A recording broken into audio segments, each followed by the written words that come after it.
Hello, everybody. Welcome to the Buckeye Weekly Podcast. I am Tony Gerdeman, here as always with Tom Orr. Tom, how's it going? Tony, football season is back. Sort of. But sort of football is better than no football. That is what I've said for many, many years. The XFL is here, correct, Tom? No. That's like, what's less than sort of? Kind of football? Yeah, well, but now spring football, Ohio State has opened. We are here, as you can see, and perhaps here at the Woody Hayes Athletic Center following practice. Spring practice number one, following interviews with Ryan Day, the head coach, Jim Knowles, the defensive coordinator, and quarterbacks Kyle McCord, Devin Brown, and Tristan Gebbia. A full day. We got to watch 30 minutes of practice. I know you were complaining. You wanted to see the whole thing. I deserve this. I should be there for the whole thing. I'm Tom Orr. And so we got to see 30 minutes of it, which, as everybody knows, consists of some stretching, some jogging, some light throwing, and just some individual work. So in those 30 minutes, we still get to see more than nothing. So there are some judgments to come through. But I will just say the quarterbacks took turns rotating in as the number one guy. So just answer that question right away. Yeah, this is always the practice where you sort of, it's like you press reset on the odometer on your, when you start a trip or whatever. And, okay, we're starting from scratch, and this just tells us where we started. And then in a little while, we'll know what's changed, how far we've gone, all that kind of stuff. Because I feel like we have, at certain positions, learned maybe something. Like the offensive line, for example. 2 weeks ago, I think we were looking at and kind of go, oh, and doing the shrugging. Mm-hmm. Even if you're listening, you can probably hear us shrugging.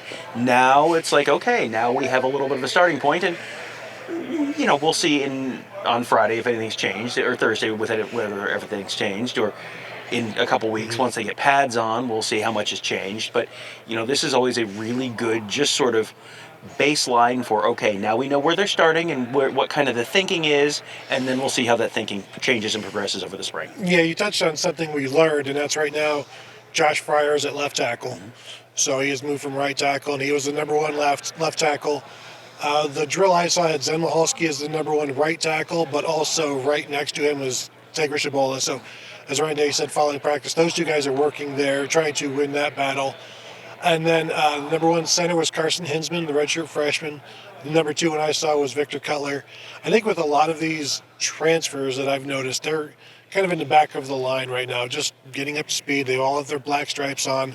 They're just, watching. And then practice one, you're not going to beat anybody out. It's over the course of practice. And what I'll just tell myself a little bit, one of those new transfers, Davison Igbinosun, for much of the practice that we got to watch, starting out, I see this number 20, Sonny Styles, working at corner. Like, boy, that seems odd. But maybe they're just, what they're probably doing, Tom? They're probably just working on his pass defense. Getting him ready to play this year. Some man coverage, because he's a bigger guy, so they want to work on those skills. And then, later on, I walk off somewhere else, check out the offensive line, and I come back and I expect to see Sonny with the safeties and say, oh, no, number 20 is still with the corners. I'm like, well, they're really working on that. And then I noticed, Tom, the black stripe. And then I realized, let me look at the roster. And Davison Igbinosun is also wearing number 20 and obviously is a corner. And so I had to throw away 4 pages of notes following that. But it was interesting because Davison Igbinosun was also a name that came up quite a bit. Because the thing about him is when I see number 20 working at corner, I'm like, oh, what's Sonny doing? The thing is, he does not look that much different than Sonny Styles. He's a 6'2 corner. Sonny Styles is a 6'4 safety. But when you have a 6'2 guy with a bunch of corners, he looks 6'4. Mm-hmm. He's out of place, but not out of place in comparison to a guy like Sonny Styles. And then coaches had tons of stuff to say about him afterwards. Yeah, and with him, you're bringing in someone who has starting experience at a high level. He started at Ole Miss for 10 games last year. So he's kind of played at a high level. He was with the second group of cornerbacks today. There was Denzel Burke and Jordan Hancock with the first group, and then Jair Brown and Davison Igbinosun with the second group. And, like you said with Vic Cutler, most of these transfers are going to start with that second group, so that doesn't necessarily tell me that that's where he's going to be in 3 weeks, but it's where he is right now. Because you got to remember, the same conversations we have about freshmen, Here's how we practice. Here's how we do things. Yep. You want the guys who are going with that first group to be able to do it correctly and do it as you want to be able to do it as, the way it's supposed to be done and demonstrate it correctly. And you want to be able to, not have to correct the first guy who goes through. So you're going to have veteran guys there. Well, he's a veteran guy in that he's started 10 games, but he also hasn't started them here, hasn't gone through practice here. Got a black stripe. So it is your first day here. Vic Cutler is a, fifth-year senior? Mm-hmm. Well, congratulations. Well, welcome. It's your first day. Congratulations on whatever you did before. Mm-hmm. None of it matters. You're here. Yeah, welcome to camp, rookie. So then, just thinking of what else we saw in terms of just some basic, Mayan Williams was 1, Chip Trainum was 2, Dallin Hayden was 3. Dallin Hayden has added about 8 pounds from last year. I think he's listed at 203 now. I thought Mayan Williams looked quick as ever, and again, these are all just individual drills. One thing that I was pleasantly surprised to see Mitchell Melton out here. Mm-hmm. He's a guy that was listed as out this spring, but he has been cleared for individual drills because I saw him running and no brace on the knee. Now, he is about, 10 and a half months out from an ACL tear on the spring game last year. So he should be, good to go at this point. They're obviously taking him slowly, but just good to see him out running. No, like I said, no brace on the knee. And it was interesting to me afterwards, Jim Knowles talking about why there won't be much if any, of the jack position this spring is because Mitchell Melton, he's not cleared to do it. So it's like, well, without Mitchell, let's just not do it. And I thought also what he had to say about Jack Sawyer, if you wanted to get it. Were you? I was listening. Okay, I was listening. Right. Yeah, Jack Sawyer is going to be a defensive end. Jack Sawyer is not going to be playing the jack this year. That felt like something that, Larry Johnson had sort of talked about a couple weeks ago, and we were sort of wondering, okay, is that something that everyone thinks, or is that just something Larry Johnson thinks? Either it's something that everyone thinks, or Larry Johnson has won, one way or the other, because now Jack Sawyer is going to be able to focus sort of just in the defensive end position. I think they felt like they were. You kind of have to treat those as separate positions, because otherwise you're dividing your attention, and you want to make sure, you want to. Have you harmed his development? Did you harm his development or hold him back a little bit last year by dividing him between two positions? It feels like maybe they think that they did. So now I was in the middle of answering a question on our board, and was C.J. Hicks. Was his name brought up in the context of the jack? I wanted to call Jim Knowles a liar. I wanted to reach up and call him a liar and shout out liar. Because when I asked Jim Knowles on the signing day, hey, Jim, could the jack maybe come from the linebacker position? Oh, I don't see that. Today, Jim, do you think C.J. Hicks could be somebody that could maybe be that jack? Well, I've thought about that. I have thought about that.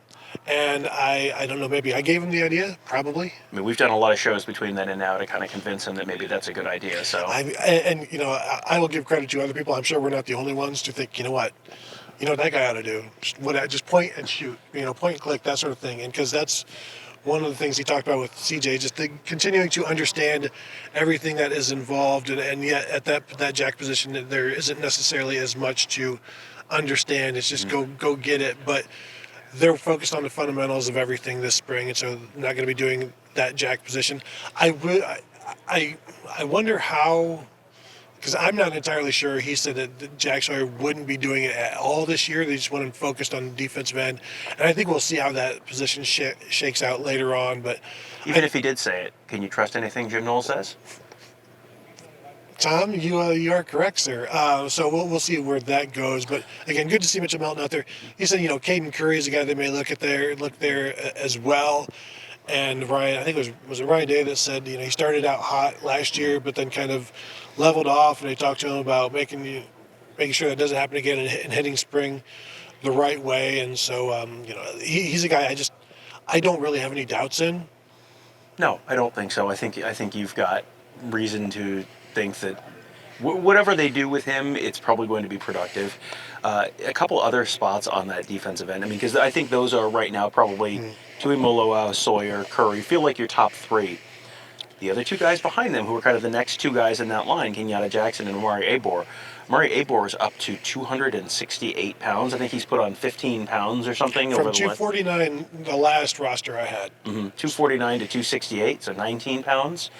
Who among us over the holidays, Tony? That's exactly what I said to somebody else. But Probably got that from me. But the Trust me. he's My someone, conversations with you are not memorable. so he is someone who that's someone who you look at last year and it's like, boy, he didn't, he had some injury stuff, but a lot of times you just got to spend that year with Coach Mick in the weight room and get up to size and speed to be able to play at the Big Ten level. When you get up to there, okay, now let's see what he looks like this year. He may be someone who's, one of those guys is very obviously going to be the next man in line for that fourth defensive end spot. Kenyatta Jackson, I think was Kenyatta Jackson might have been repping ahead of him at this point for whatever that's worth. And again, this is a day one data point, and we'll figure it out later. Kenyatta Jackson last year was listed at 239. Kevin, what is Kenyatta Jackson weighing in at now? 97, please. 252. So, how many pounds did I say? Like 13. Okay. I wasn't listening. Yeah. And then how about, here's another one. Freshman tight end Jelani Thurman. Listed on signing day 6'6", 225, which is just a high school weight that they grabbed from 24/7. Comes in here now, I think is a 6'6", 253. That's he's tight end. He's tight end size. Obviously, as Ryan said, that's a developmental position, but that's bigger than I thought he'd come in at. Yeah, and he's someone who it is a developmental position, and we haven't seen him doing any blocking yet, which is always. I mean, it is the least interesting possible way to frame the conversation, but also the most accurate way to frame the conversation is how is he doing with blocking, because that will determine when he gets on the field. But he's not someone who you look at and you go, well, he's coming in at 225 pounds, so he's very obviously not going to be able to play this year. Now, if you're that size, then okay, we can kind of have the conversation. We can start to have that conversation. He's someone who just physically just sort of stands out.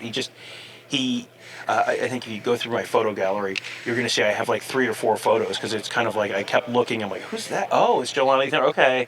BuckeyeHuddle.com front page. You can find the photo gallery from practice number 1.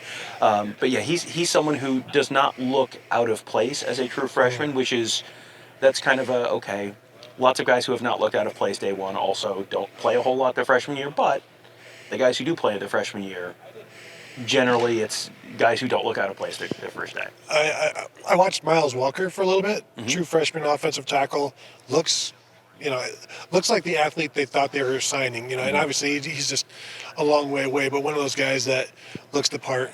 I was personally happy to see Noah Rogers wearing number 80. I like the old school thing with receiver numbers at times and running back numbers. How do you feel about really, really, really old school quarterback numbers? That's where I want to go to next, and that was because I had noticed it on the roster, and then I ran into you, and you're like, "Look at this," and I was like, "What?"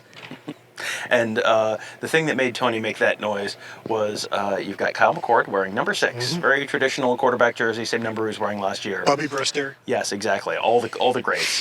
Former Jets great. And Steelers great. No, he's really more of a spiritually. He's more of a Jet. Anyway, hi Alex Gleitman. And what's your Jet? You're a Jet all the way. It is a so you have Kyle McCord wearing 6. You have Tristan Gebbia wearing 14, a great Ohio State quarterback number, the Bobby Hoying number. Great, Gebbia. I wasn't going to correct you in front of everybody. It is a soft G, Gebbia. I actually made a point to ask him before. I was like, okay, I'll have to remember that. And then, did I remember that? No, you did not. Well, we're out of time. Anyway, we're not here to talk about my failings, Bert Tony. We're here to talk about Devin Brown, who is now wearing number 33. Yeah, and it's amazing. He was one of these rare kids who grew up with a dad who was a gigantic Sammy Baugh fan. And so then you become the fan of what your dad is a fan of. And, he's talking about Sammy Baugh, 1963 College Football Hall of Famer. Like, everybody's supposed to know this. Like, the Pledge of Allegiance, Sammy Baugh's, career stats. Like, TCU, right? I mean, this is legitimate. And the reason he wore all of his life up until like his sophomore year of high school, when I think that's the running back on the team had it. And so he asked Ryan Day about it, and Day's like, "Sure, you're going to stand out, And to me, I think there's just a little something there that if a quarterback wants to wear that, knowing that it's going to stand out and it doesn't bother them, like there's just some intangible leadership, I don't care quality type of thing that maybe 1% of the competition. It's just I thought it was interesting, but he's full in on wearing number 33. Somebody, I posted it on the board. He's wearing 33, and somebody asked, "Is this a punishment?" And that's something I talked to you about before. It's like, well, when Damon Arnett would come to camp wearing 46, you're like, oh, you know what that is, and so it's like I never really thought that was it with Devin Brown. Then you go to his social media, and he posted pictures of himself in youth league wearing 33. So, I boy.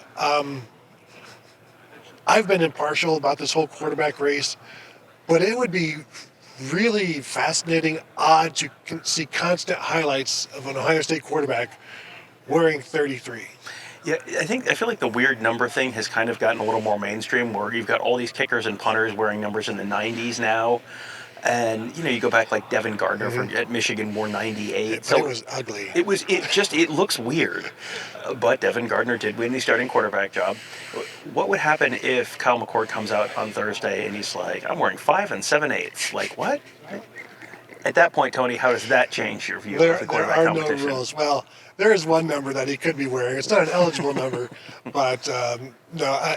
And even if Devin Brown doesn't win it this year, he'll obviously have another opportunity. Just one of those things that it was a surprise, and then you knew there was a story to it, and then he went into it. So that's totally happening. Anything else that we saw? Right, Jim Knowles talking about the linebackers and still needing to see something from C.J. Hicks and Gabe Powers, and then somebody asked, "Well, what about Reed Carrico?" And it's like, well, he's moving all around. They're working on him at the Sam again against the 12 personnel. It seems like the same thing that was happening last year. And basically, he's just saying these young guys need to show us that we must play them. And until they do, you're going to find some time on special teams and things like that. One guy that they're going to find a spot for is Sonny Styles.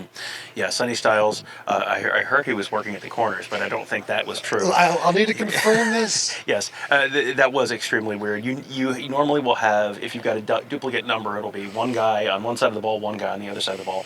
On offense today, Tristan Gebbia was wearing 14, and Kojo Antwi was also wearing 14. It was like, that doesn't work. And then on defense, you had Davis Stigmanosin and Sonny Styles both wearing number 20, which also does not work. Does this tell me Sonny Styles is moving to a single digit or something like that, or to his father's old number?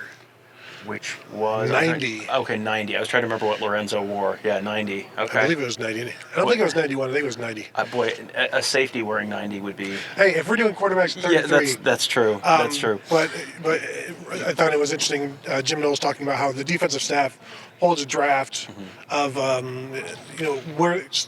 of defensive players. Basically, if you're drafting them, where would you draft them?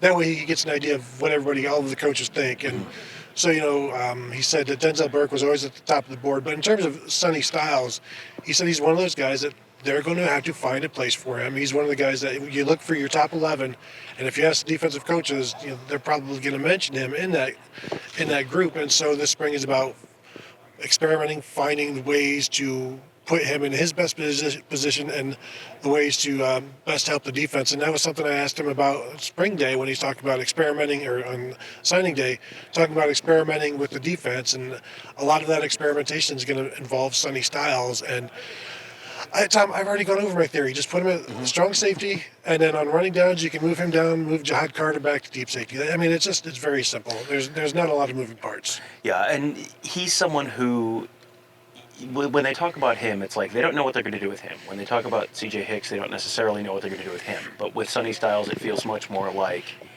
we don't know what we're going to do with him, but we're going to do something. He's going to be out there.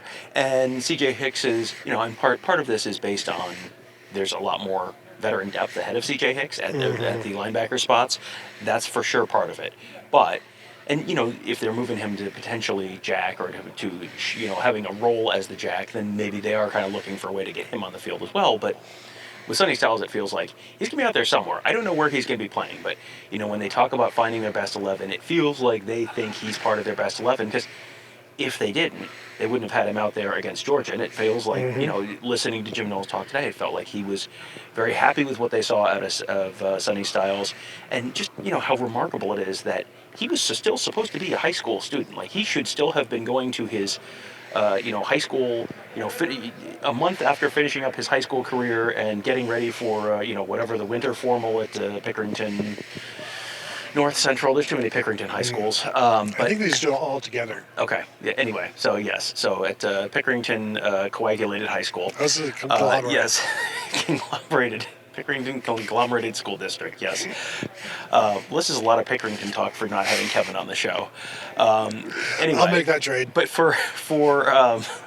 to have him do that last year, obviously, is number one, shows the trust that they have in him to put him in. This is not like, well, it's the third quarter against Arkansas State. Let's see what we got.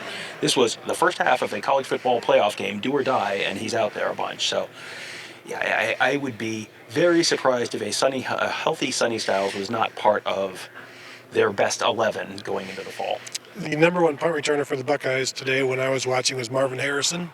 I would not make anything of that. As Ryan Day said, they didn't have a Mecca out there this spring, and he's probably going to be that guy. But he did say they're looking for more and more ways to get him the ball, which I am in favor of. I'm probably the only person in favor of that.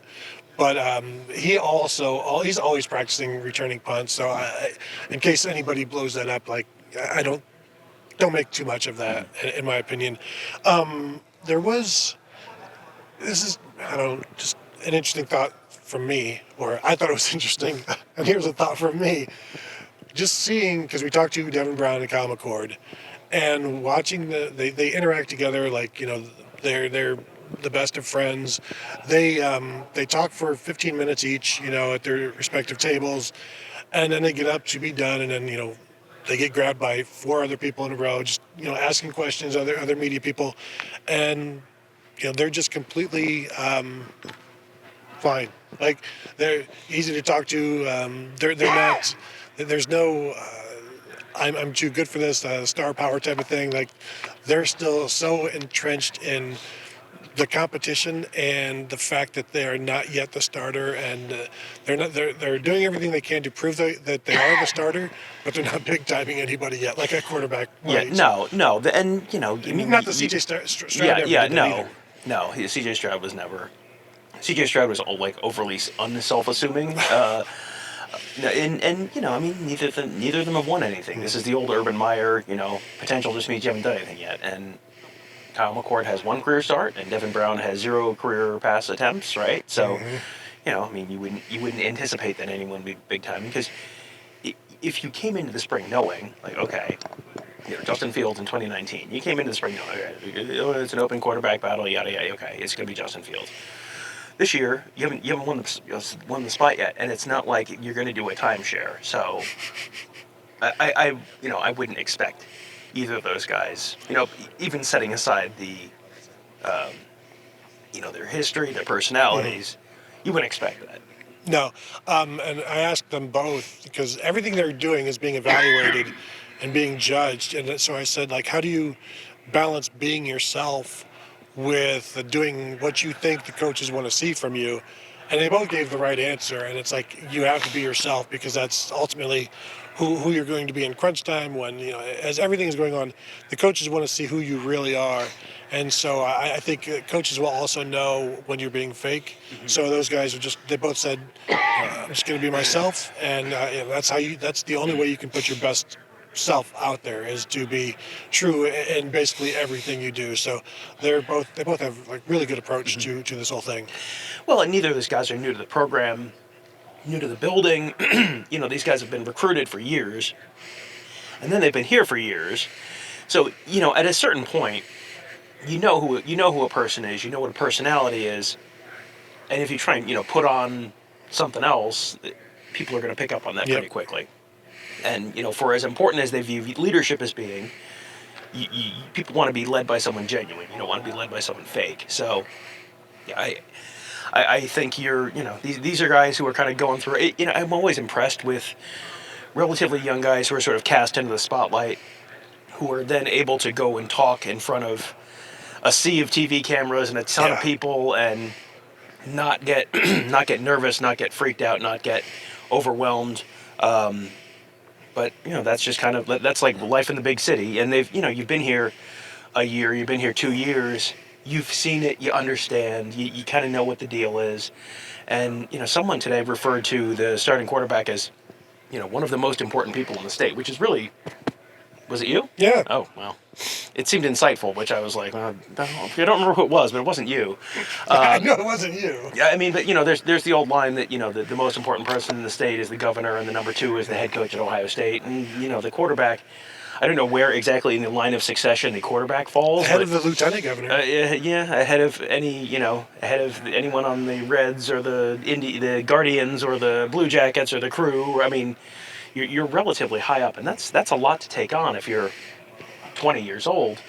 But you've spent a couple of years watching C.J. Stroud deal with it. You've got coaches who've kind of walked through this over the years, and where does the starting quarterback at New Hampshire rank in the terms of the most important people in the state of New Hampshire? We'll have to ask Ryan Day that the next time we talk to him.